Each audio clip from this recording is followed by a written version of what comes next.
I am Michael Zaura, Senior Energy Advisor here at NANEA. Joining us as well as Michael DeCaluwe, our President, and Aaron Raftery, our Efficiency and Solar Advisor. Today's agenda, we're going to do a market review, kind of what happened this past year going into 2025. We're going to touch on the hottest topic of the summer, which is capacity. And then we're going to talk about ways to mitigate the increase that's coming everybody's way in June 2025 with demand response. Michael's going to touch on that topic. And then Aaron's going to talk about efficiency and solar for us as well. So what a summer for energy. The market is not prepared for all of the AI electricity demand. By no doubt, you've seen everything with artificial intelligence and all of the data centers being built.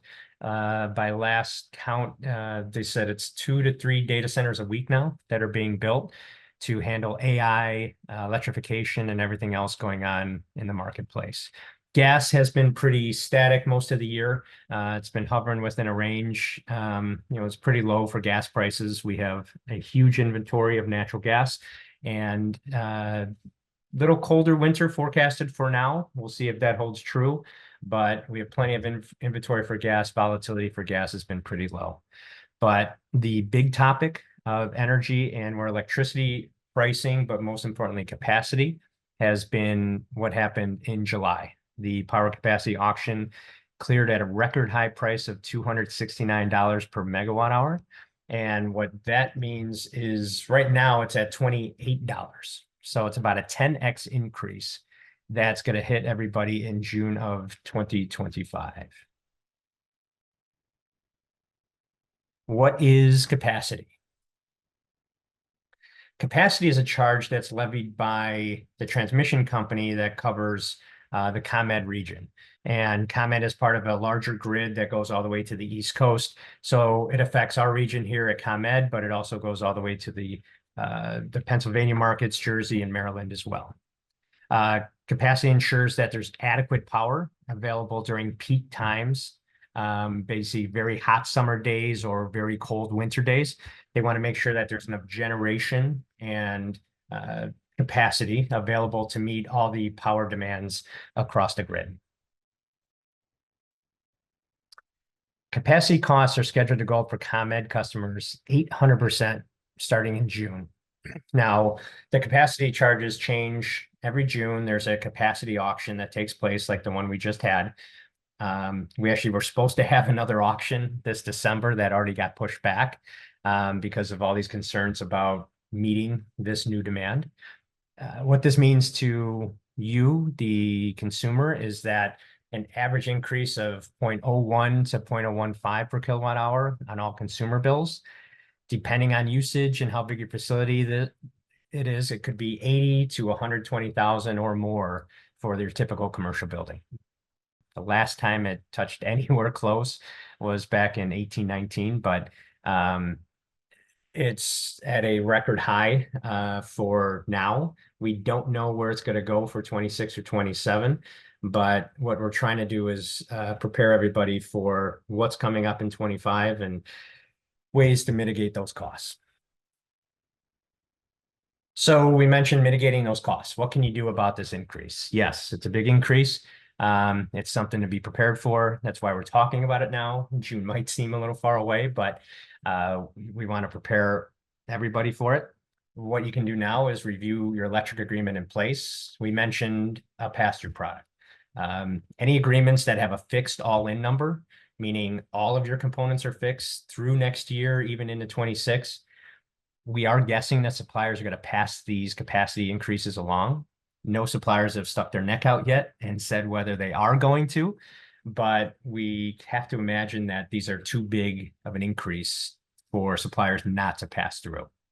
If you have something coming up now or beginning of next year, we're suggesting you pass through that product, meaning our capacity rather, meaning you fix everything else, pass through capacity. You'll take advantage of the first 5 months of the lower number, but then that capacity cost will hit. You'll pay less of a premium on that. Suppliers tend to put a extra premium with unknown numbers. So you're going to be paying the true cost of capacity rather than a marked up number for any 2025 or even longer agreements going into 26 or 27. Mike will touch on demand response. With this steep increase in capacity costs, our demand response program or curtailment program is much more lucrative. Mike will touch on that in a second. And then efficiency in solar. Aaron will talk a little bit about efficiency solar projects and how, basically the best savings is the kilowatt hour that's never used. Are there ways for you to improve your facilities with lighting efficiency, HVAC, boilers, or other upgrades? Or can you remove usage altogether by implementing solar in your facility? And with that, I hand it off to Michael to talk about demand response. Yep, appreciate it, Mike. So just first off, kind of what is demand response? And demand response is a program. It pays users for their ability to reduce usage during those peak days. Again, peak days of usage, you think about a really hot day, 100 degrees, everybody's air conditioning is on, or negative 30 degrees, everybody's heat is on. It's going to increase electricity usage, and those are typically the peak days. So if you've got the ability to use less when those days do appear, then demand response is a good fit for you. The reason we're talking about this now, as opposed to maybe a year ago, is the payments for demand response that go to users, again, for that ability, that payment is linked to the cost of capacity. So when we see capacity go up, we also see the dollars available for demand response go up. So real quick, there's two things to know with demand response, and it relates to capacity. So as Mike talked about, capacity is really a reliability charge. That regional grid that Mike talked about, it's really there to ensure reliability. And we've got plenty of power in the spring and the fall and on a 70-degree day. Where we run into problems is these peak days. So when we get to 100 degrees, the grid is charged with creating reliability. So how do they do that? They have two options. A, they can build peaker plants that just operate during those peak days, but that's not really efficient, and it's not, frankly, very sustainable. Just to build a whole plant just to operate on a few hours a year. The other option they have is to pay users for their ability to reduce usage on those days. That's much more economical. We're not committing to building a power plant. It's simply an economic model to incentivize certain behaviors. So that's why demand response exists. It's to help that grid reliability. So to participate, we would work with you and your engineers to come up with a number. And that number is a kilowatt number. And that's the amount that you can reduce on those peak days. And that's measured against last summer's peak. So it's a little detailed, but your building engineers or facility managers will have a really good grasp probably on what is available for reduction. Once we enroll with that set number, so again, your payments are going to be dependent on what your enrolled number is, you would be required to participate in a 2-hour test event. The grid wants to make sure that you're not kind of gaming the system and saying you can reduce more than you can. So you'll get a 2-week notice on what day it's going to be, and then a morning of announcement of what those 2 hours will be. And as long as you can comply with those 2 hours, then you qualify for the payments. And again, those payments are made quarterly, and they are tied to the cost of capacity. So in a high capacity year, those payments will be higher as well. The one thing to note, so if there's anything to remember from this, it's A, that you can offset capacity costs, higher capacity costs from demand response. B, if you're at all interested, this program, typically you can sign up until May for that next June. This program is probably going to be filled this year. Again, because the economics are so great, the popularity of this program really increased. So we do anticipate a quicker fill for this program. So if you're at all interested, I would be proactive this year, much more so than others. Again, because the economics are really driving the popularity of demand response. So how do you participate? Again, part of that A step is reviewing your ability to reduce. B, we get a little more detailed and say, okay, how much can you reduce? And again, that's working with your building engineers or operations or facility managers. We get that amount, and that's the enrollment amount that's included in the agreement. We would reach out to demand response providers and help you negotiate that agreement. And again, we would prepare for that test event as well. Also, when we negotiate with the providers too, we want to make sure it's a favorable agreement, that you're retaining as much of the info as much of the payments as possible for yourself, and that it's a customer-friendly agreement. It has no penalties or fees if you weren't able to participate or you failed the test event. We want to make sure you're protected there too. So we pass all these thresholds. Next, we want to update your budgets for next year to account for this money that would be flowing back to you.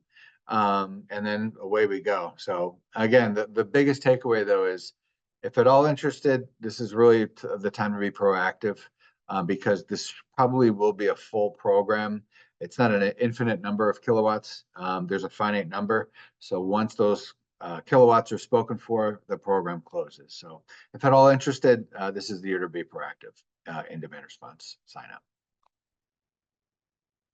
And next, we'll talk, Aaron will take over and talk about some efficiency and solar opportunities in light of these increasing prices. Okay, thanks, Michael. Yeah, so we're gonna start this last section with energy efficiency. We do recommend wherever possible to start with energy efficiency, like Mike Z had said earlier. The cheapest kilowatt hour is the one you never use, right? So if you can make the building as efficient as possible, that's the goal.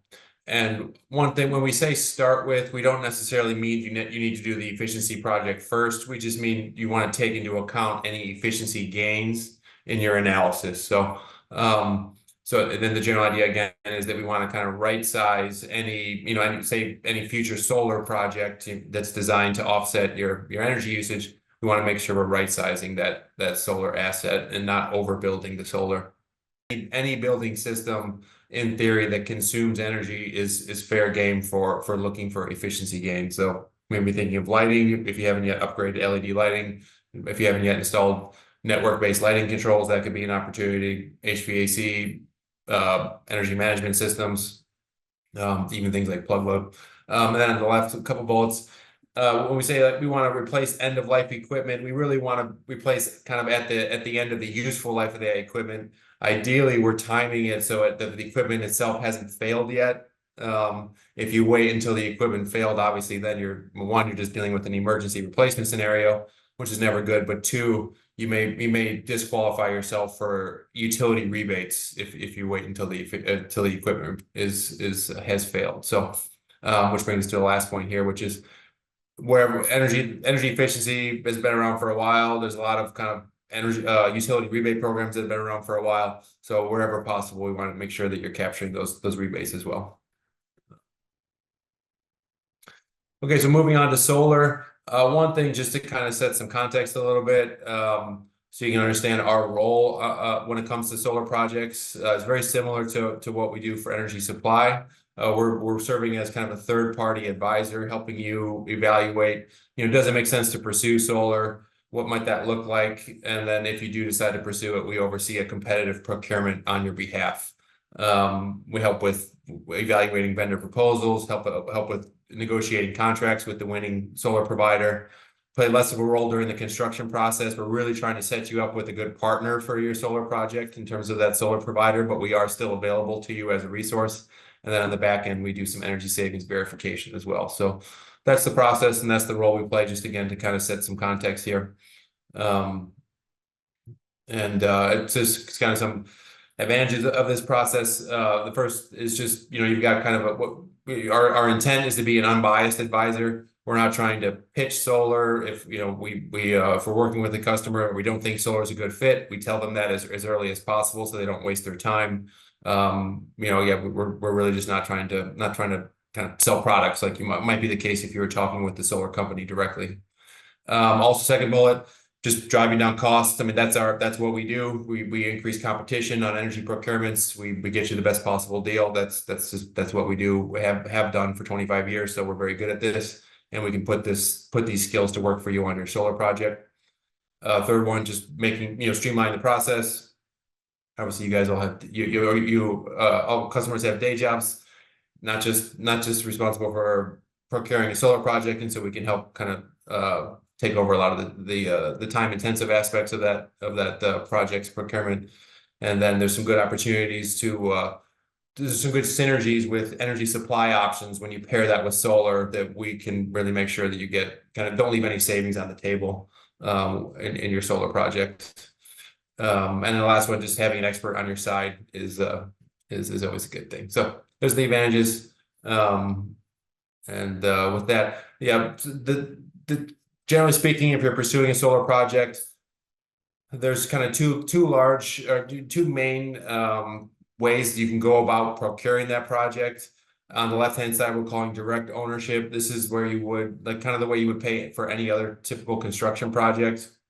You may use some debt instrument that's available to you with your lender or otherwise, or you may use capital funds. Ultimately, you are paying cash for that project to that solar provider, and you're owning that solar system and responsible for doing operations and maintenance on the system.